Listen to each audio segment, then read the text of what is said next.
नमस्कार, times of Bharat पर आपका बहुत बहुत स्वागत है। आपके साथ मैं हूं राकेश पांडे। शाम के 5 बजने वाले हैं। वक्त हो गया है देश के सबसे पसंदीदा डिबेट शो राष्ट्रवाद का। राष्ट्रवाद यानी देश से बढ़कर कुछ नहीं।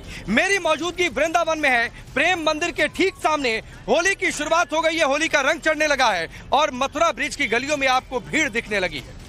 लेकिन होली के बीच हेट स्पीच का दौर भी चल रहा है। संबल सीओ ने जो कहा वो सही कहा, गलत कहा, इसको लेकर चर्चा हो रही है। 52 जुमा उससे जुमे के बीच में होली है और उस बीच उनकी एक अपील, इसको लेकर अलग अलग तरीके की बयानबाजी। कुछ मौलाना कह रहे हैं सस्पेंड कर दिया जाए, समाजवादी पार्टी को यह बात चुभ रही है। लेकिन कुछ मुस्लिम ये भी हैं जो कह रहे हैं संबल सीओ ने कुछ गलत नहीं कहा, ठीक कहा। इस पर यहाँ के लोगों की राय क्या है ये हम जानेंगे, लोगों से बातचीत करेंगे। कुछ यहाँ के साधु संत भी हमारे साथ मौजूद हैं। चर्चा होगी औरंगजेब पर चल रहे उमड़ रहे प्रेम पर, जो पॉलिटिक्स चल रही है उसकी भी। सवाल ये कि औरंगजेब से प्रेम, संभल पर इस तरीके की बयानबाजी, ये क्या सिर्फ हिंदुओं को चिढ़ाने का खेल है? करेंगे इस पर डिबेट, लेकिन सबसे पहले आप एक रिपोर्ट देखिए।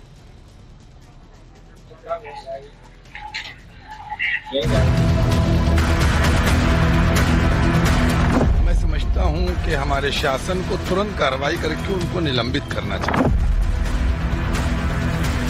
इस तरीके की बयानबाजी एक सीओ को करना मेरे ख्याल से मुनासिब नहीं है। बात रही जुमे की, अगर 1 घंटा टाइम बढ़ा भी देते हैं तो उससे कोई फर्क नहीं पड़ता। किसी भी ऐसी भाषा को इस्तेमाल करने की जरूरत नहीं है जिससे किसी भी समुदाय के अंदर डर पैदा हो। मुख्यमंत्री योगी आदित्यनाथ ने कहा अब आदमी को भेज दिया तो उसका इलाज कर देंगे, तो इनको कहीं और भेज दिया जाए, लोग उनका इलाज कर दें। ये दोनों इस देश को, बांग्लादेश, तालिबान और पाकिस्तान, देश में होली का खुमार चढ़ने लगा। होली की खुमारी के बीच नफरती बोली भी जमकर बोली जा रही। लिहाजा सवाल कि क्या इस देश में नफरती बोली का इस्तेमाल हिंदुओं को चिढ़ाने के लिए हो रहा?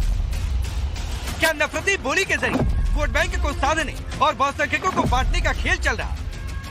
ये सवाल इसलिए क्योंकि एक और औरंगजेब तो दूसरी ओर संबल सीओ की होली के दिन नमाज की अपील पर माहौल गरमाया हुआ है।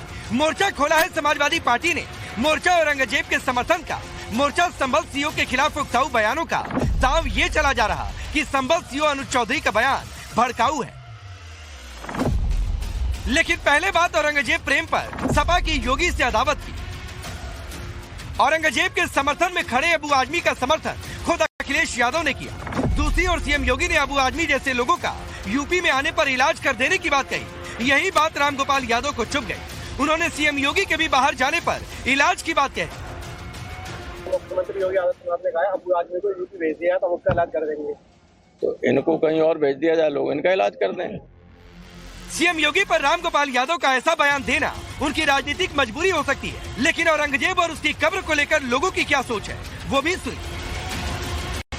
महिमा मंडन नहीं होना चाहिए और उसके विचारों का खंडन होना चाहिए, जो कि तब भी हुआ था और आज भी उसी विचारों का खंडन होना चाहिए। औरंगजेब एक क्रूर शासक था, उसका राजनीति करने का तरीका अलग था और एक आधे वर्ग को वो कमजोर बनाने की कोशिश करता था। संभाजी नगर ठीक है, शिवाजी महाराज से जाने जाता है वो। औरंगजेब ने खाली यार राज्य कर रहा था, धोखे से कर रहा था उसने। कभी योगी के योगी होने पर सवाल, कभी योगी के भगवा पहनने पर सवाल, कभी महाकुंभ पर सवाल, और अब औरंगजेब प्रेमियों के इलाज पर सपा का इतना दर्द क्या सिर्फ वोट बैंक की वजह से? दर्द तो सपा का संभल पर भी दिखाई देता है। पत्थरबाजों पर हुई कार्रवाई से परेशान सपा अब संभल सीओ के बयान के बाद से बेचैन है। इन्हीं रामगोपाल यादव ने उनकी सरकार आने पर संभल सीओ को जेल भेजने की बात तक कह दी। अब कुछ मौलाना भी संभल सीओ के खिलाफ लामबंद हो रहे हैं। उनका कहना है ऐसी बोली बोलने वाले अधिकारी को पद से हटा देना चाहिए। मैं समझता हूं कि हमारे शासन को तुरंत कार्रवाई करके उनको निलंबित करना चाहिए, क्योंकि वो एक संवैधानिक पद के ऊपर हैं और उनको ये शोभा नहीं देता है इस तरीके से बात करना और इस तरीके की गुफ्तगू को कहना। आप अपनी होली मनाइए, हम अपने जुमे की नमाज पढ़ेंगे। आपकी 1 बजे खत्म हो जाती है, हम उसके बाद कर लेंगे। हमने किसी जगह अगर जिद की हो तो बताए हमको, हम कहाँ जिद पे अड़े? अपने ही तरफ से खुद ही सवाल, खुद ही जवाब, खुद ही अदालत, खुद ही जांच, खुद ही पुलिस, खुद ही फैसला सब आप किए ले रहे हैं। देखिए, ये तय हो चुका है कि रमजान की जुमे की नमाज जो है वो 2 बजे होगी। फिरंगी महल से बाकायदा ऐलान हो चुका है। अब इस तरीके की बयानबाजी एक सीओ को करना मेरे ख्याल से मुनासिब नहीं है कि 52 बार जुमा आता है और एक बार होली आती है, इस तरीके की बयानबाजी से लोगों की भावनाओं को ठेस पहुंचती है। लिहाजा जुमा भी आता है, मंगल भी आता है। लिहाजा पूरी तरीके से मुसलमानों से कह दिया गया है कि अमन व अमान कायम रखें। भी ऑफिसर्स होते हैं या जो भी इंतज़ामिया के लोग होते हैं, उनकी पहली प्रायोरिटी ये होती है कि वो शहर के और सूबे के अमन व अमान को बहाल रखें। होली और रमज़ान एक साथ हैं और होली और जुमा एक साथ है। जाहिर सी बात है कि दोनों समुदायों के एक बड़े पर्व, जाहिर सी बात है रमज़ान मुबारक का ये दूसरा जुमा होगा और होली भी होगी, तो इसमें बहुत ज़्यादा टेंशनाइज माहौल को करने की ज़रूरत नहीं है और किसी भी ऐसी भाषा को इस्तेमाल करने की ज़रूरत नहीं है जिससे किसी भी समुदाय के अंदर डर पैदा हो। लेकिन सवाल है, क्या इन चंद मौलानाओं का बयान ही मुस्लिम समाज की सोच है? साल में 52 जुमे और एक जुमे के दिन होली कैसे मने? इस पर संभल सीओ ने बयान देकर क्या गलत किया? सुनिए इकबाल अंसारी इस पर क्या कह रहे हैं। होली का त्योहार साल में एक बार आता है। बात रही जुमे की, अगर 1 घंटा टाइम बढ़ा भी देते हैं तो उससे कोई फर्क नहीं पड़ता, क्योंकि होली जब लोग बनाते हैं, होली खेलते हैं, नमाज 1 घंटे बाद हो जाएगी, कोई फर्क नहीं पड़ने वाला है, सवाब उतना ही मिलना है। अगर सीओ ने कहा है तो ठीक कहा है। हिंदू समाज भी संभल सीओ के साथ खड़ा होता दिख रहा। प्रसिद्ध कथावाचक देवकी नंदन ठाकुर और लोगों को संभल सीओ के बयान में कुछ भी गड़बड़ नहीं दिख रहा, बल्कि वो तो अनुज चौधरी के बयान की तारीफ कर रहे हैं। इससे पहले ऐसी घटनाएं घटी हैं कि किसी पे रंग डाल दिया, मतलब पड़ गया, कोई निकल रहा है, बच्चे डाल देंगे तो कहेंगे कि हमारी मोहतरमाओं को इन्होंने जानबूझ के रंग डाला है, हमारा इस्लाम जो है ये इसकी परमिशन नहीं देता, तो इसमें विवाद बढ़ेगा। संभल ऑलरेडी विवादित इस समय हो रखा है, तो मुझे लगता है कि उस अधिकारी ने सही मायने में ईमानदारी से काम किया। एक त्योहार हमारा आता है जो कि बहुत अहम है, बहुत बड़ा है, और अगर उस त्योहार को भी मनाने में हम लोगों को कोई रिस्ट्रिक्शन रहेगा तो बेकार है हमारा यहाँ हिंदुस्तान में रहना और इसको ये कहना कि ये भारत हमारा है। ऑर्डर को मेंटेन करने का भाई उन्होंने कहा कि शांति से करिए, आप अपना त्योहार मनाइए, हम अपना त्योहार मनाएंगे। हमारा त्योहार तो सुबह से लेके दिन में 2 बजे तक होता है ना, उसके बाद आप नमाज पढ़िए, कोई दिक्कत थोड़ी ना किसी को। चौधरी साहब ने बिल्कुल सही बात कही है और ये विरोध सिर्फ पॉलिटिकली हो रहा है, इसमें कहीं कोई कंट्रोवर्सी नहीं है। तो क्या जो माहौल संभल हिंसा के बाद विपक्ष नहीं बना पाया, वैसा माहौल संभल के सीओ के बयान पर मौलानाओं को भड़काकर बनाया जा रहा है, या संभल में शांति की अपील को सियासी रंग देना औरंगजेब वाली नफरती सियासत का एक्सटेंशन है? हालांकि अब होली पर विपक्ष की नफरती बोली को प्रदेश की जनता ही जवाब भी दे रही है। मुस्लिम समाज भी समझ चुका है कि होली के दिन नमाज पर सियासी गुलाल से कौन रंग खेलने की कोशिश कर रहा है। लखनऊ से विनोद मिश्रा और संभाजी नगर से अतुल सिंह के साथ bureau report, times now of Bharat.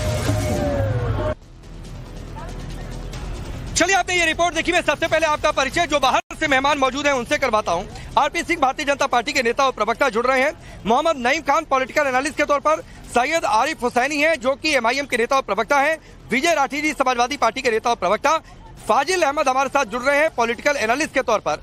आप सभी का बहुत बहुत स्वागत है। लेकिन चूंकि मैं पब्लिक के बीच में मौजूद हूँ, पब्लिक का ये राष्ट्रवाद है, लिहाजा पब्लिक का हक सबसे पहले बनता है। ये जो बयान आ रहे हैं संभल सीओ को लेकर कि इनको निलंबित कर दिया जाए, क्या ये बयान ठीक है? क्यों इस तरीके के बयान आ रहे हैं? देखिए, संभल के सीओ ने कोई भी गलत बात नहीं बोली। संभल के सीओ ने जो बोला वो वहाँ के कानून व्यवस्था की दृष्टि से, वहीं नहीं पूरे उत्तर प्रदेश में, पूरे देश में, वो बिल्कुल जो उसने उचित समझा वही बोला। तो संभल के सीओ को जो भी निलंबित कहा जा रहा है भड़काने वाला बयान, वो लोग कह रहे हैं, लोगों को कहने दो, लोग तो हमको भी भड़काने वाला कह रहे थे। हमने धर्म रक्षा संघ की तरफ से ये निवेदन किया था, मांग रखी थी कि हमारे संपूर्ण व्रत क्षेत्र में जिस प्रकार होली इसमें कुंभ के टाइम पर मुस्लिम समाज के लोगों का वहां से एक तरीके से प्रतिबंधित किया गया। चाहते हैं ना आए मुस्लिम? बिल्कुल, हम चाहते हैं हमारे व्रत क्षेत्र की होली में मुस्लिम। सपा को परेशानी है जो औरंगजेब प्रेमियों का इलाज पर योगी आदित्यनाथ ने कहा उस पर रामगोपाल यादव करें, इनको कहीं भेज दिया जाए तो लोग इनका भी इलाज कर देंगे। ये नफरत की इंतहा क्यों है?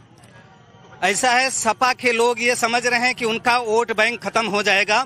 सपा के लोग यह भी जान रहे हैं कि आने वाले समय में अगर मुसलमानों को अपना असली इतिहास पता चल जाएगा, मुसलमानों के नए बच्चों में अगर यह जोश आ जाएगा कि हम सनातनी हैं, हम कट्टर हिंदू हैं, हमारा जो अस्मिता है, हमारा जो प्रेम है, हमारा जो सौहार्द है, हमारी जो संस्कृति है, वह विश्व में सबसे नंबर 1 की सबसे प्राचीन संस्कृति। क्या हिंदुओं को चिढ़ाने के लिए इस तरीके की बातें हो रही? जी, ऐसा तो कुछ नहीं है, और ये जो भी बयान दिए जा रहे हैं उसमें सभी लोगों का पॉजिटिव रेस्पॉन्स है, कुछ नेगेटिव भी अपना अपना मत प्रस्तुत करते हैं। लेकिन ब्रज में जो है मुस्लिम लोग वैसे तो बहुत नया मात्र आते हैं, लेकिन आने भी नहीं चाहिए। आने भी नहीं चाहिए। चलिए, आपका ये बयान क्यों इस तरीके के सामने आ रहे हैं? भड़काऊ बयान है, पॉलिटिक्स के लिए है, वोट बैंक की खेल है, क्या है आपके साथ? नहीं, ये कोई भड़काऊ बयान नहीं है। क्या है फिर? संबल सीओ ने जो कहा, सनातन धर्म को रखने के एडमिनिस्ट्रेशन जो वहाँ पे चाहिए संबल में, जरूरी था। हाँ, वो जरूरी था। उन्होंने ये कहा कि या तो आप अब समय बदलें या इनको औरंगजेब प्रेमियों का इलाज, तो फिर सपा को परेशानी क्यों? सपा को तो परेशानी होनी है, तो राम मंदिर के विरोधी हैं, सनातन धर्म के विरोधी हैं, हिंदुत्व के विरोधी हैं, राष्ट्रवादी नहीं हो सकते वो कभी भी। लोहियाबाद का उन्होंने केवल बाना ओढ़ रखा है, जहाँ पर राष्ट्रवाद है, राष्ट्रवाद ही प्रथम रहेगा। ठीक है, राष्ट्रवाद प्रथम रहेगा। लेकिन विजय राठी जी, ये इतनी नफरत की इंतहा, औरंगजेब प्रेमियों का इलाज, तो जो औरंगजेब प्रेमियों का इलाज करे उसका इलाज क्या, कैसा इलाज चाहते हैं भाई आप? बता दूं कि जितनी बातें चल रही हैं, अभी मैं सुन रहा था आपको लेकर के, मैं बात सीओ से शुरू करूंगा। जो सीओ का भी अब सवाल मैं देख रहा था सामने।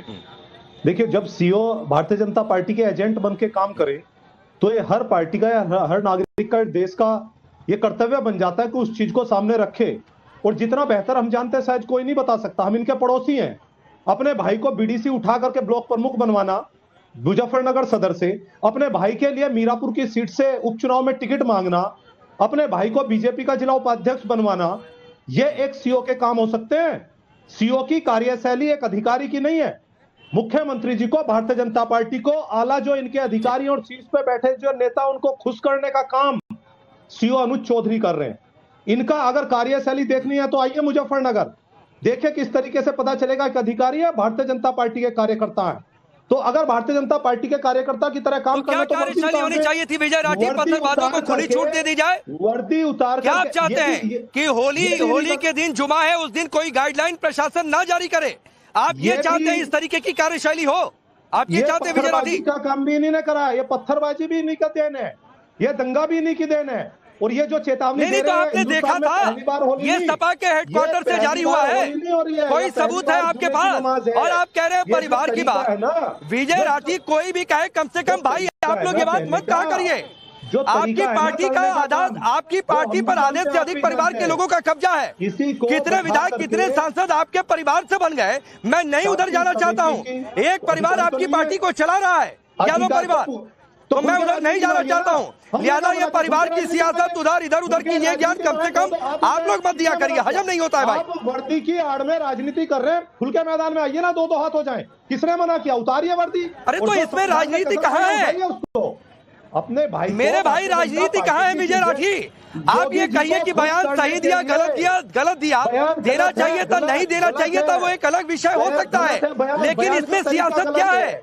सियासत ये है कि बयान का तरीका गलत है। पीस कमेटी की रिपोर्ट में जो मीटिंग होती है, हम भी जाते हैं, कैसे बात होती है हमें पता है। वो धमकी नहीं होती, वो समझाना होता। उसमें ये नहीं होता कि आप मत निकलिएगा, आपको ऐतराज है आप मत जाइएगा। वो तरीका होता है और यही इंटरप्रिटेशन होता है। उसमें लास्ट में बोल दो, अरे ना, ये नहीं कहा विजय राठी, गलत कोट मत किया करिए। अनुज चौधरी ने नहीं कहा कि आप मत निकलिएगा। अनुज चौधरी ने कहा कि जिसको रंग अच्छा ना लगे वो ना निकले, जिसको अच्छा लगता है वो निकले खेले। ये नहीं कहा कि मत निकलिए, तो आधा अधूरा मत कोट किया करिए भाई अपनी पॉलिटिक्स की तरह। उन्होंने कहा आपको ऐतराज है, अगर 52 बार आता है, होली एक बार है, आपको दिक्कत है तो मत निकलिए। अरे वो पुलिस अधिकारी है, उनको मैनेज करना कि सब लोग आए, और भारत की संस्कृति है, सब लोग होली हो, ईद हो, सब लोग मिलते जुलते हैं। ये क्या दीवार खड़ी कर रहे हैं? जैसे मेरठ में मैनेज हो रहा था, जैसे पहले मेरठ में मैनेज हो रहा था, समय बांट दिया जाए। मेरठ में बताइए क्या हुआ? मेरठ में बताइए क्या हुआ? भारतीय जनता पार्टी नहीं, मैं तो आपसे पूछ रहा हूँ, मैं तो आपसे पूछ रहा हूँ। कल यहीं पर ये बात उठी थी, इसी कार्यक्रम में ये बात उठी थी। से पहले बताइए, मेरठ में होली और ईद एक साथ नहीं हुआ क्या? भारतीय जनता पार्टी की सरकार से पहले क्या हुआ बताइए? होली के दिन कोई दंगा फसाद हुआ क्या? लेकिन जब से भारतीय जनता पार्टी है, नहीं, खड़ी हुई है। अभी नहीं आऊंगा, उस पर भी आऊंगा। आरपी सिंह ये कह रहे हैं कि अनुज चौधरी पॉलिटिक्स कर रहे हैं। अब वो पॉलिटिक्स किसके साथ है, किसके खिलाफ है, ये एक बड़ी बात है। देखिए राकेश जी, मैं इनको बड़े ध्यान से सुन रहा था। इनका सारा फोकस इस बात पे है कि अनुज चौधरी का परिवार क्या कर रहा है, अनुज चौधरी ने क्या कहा उस पर नहीं बात कर रही है। और जो अनुज चौधरी ने कहा वो क्या गलत कहा? अनुज चौधरी ने सिर्फ इतना कहा ना कि भाई आप 52 बार साल में मौका मिलता है आपको, एक बार होली आई है, एक दूसरे के साथ मिलकर करिए। ये तो गंगा यमुनी तहजीब की बात करने वाले लोगों में से है, बताइए ना। अब वो गंगा यमुनी तहजीब कहाँ गई?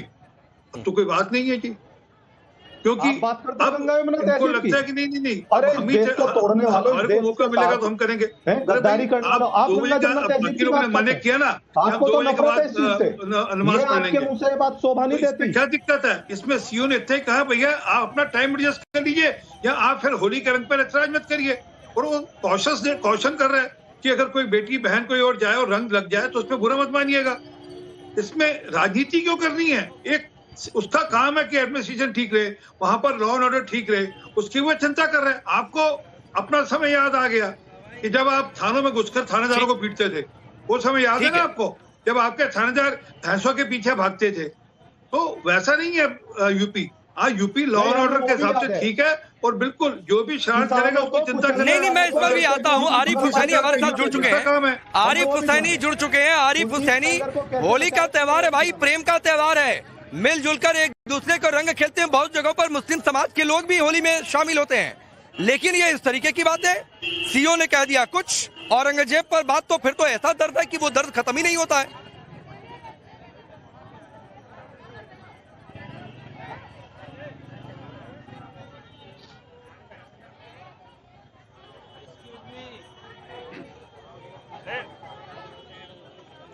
आरिफ हुसैनी की आवाज नहीं आ रही है। मैं फाजिल के पास चला जाता हूं इसी सवाल के साथ। फाजिल, यही सवाल आपके लिए है, ये औरंगजेब पर इतना प्यार उमड़ता है कि वो गजब खत्म नहीं होता, या फिर संभल सीओ ने कह दिया कि भाई ठीक है, जिसको नहीं खेलना है वो घर में रहे, जिसको खेलना है बाहर आ जाए, हम तो सब चाहे मिलकर खेलें?